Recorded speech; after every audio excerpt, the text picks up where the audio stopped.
Hello everyone, thank you for your comments. So, sagot tayo ng question from Mami Maribeth. While breastfeeding tayo kay LO. Ayan siya. Di kasi na ako makatayo, ayaw niya nang magpalapag. So, dito na lang tayo sasagot. Hello po, sa LMP ko po ay 10 weeks na ako. Pero sa TVS ko po ay 6 weeks pa lang. Okay lang po ba yun? Normal po ba na ganon? Yes, mami, normal po yun. Kasi sa TVS or sa transvaginal ultrasound, ang chinecheck po doon is the crown ramp length or yung from head ni baby hanggang sa pinaka-tail. Yun yung sinusukat niyan.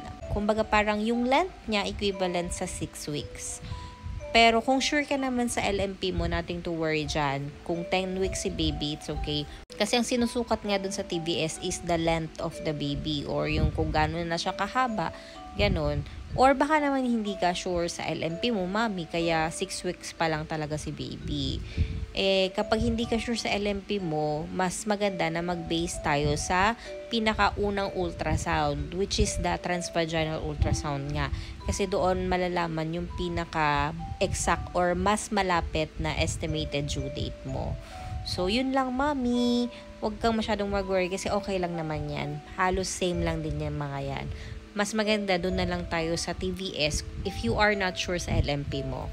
So, yun lang, mami. Thank you for your comment. Bye!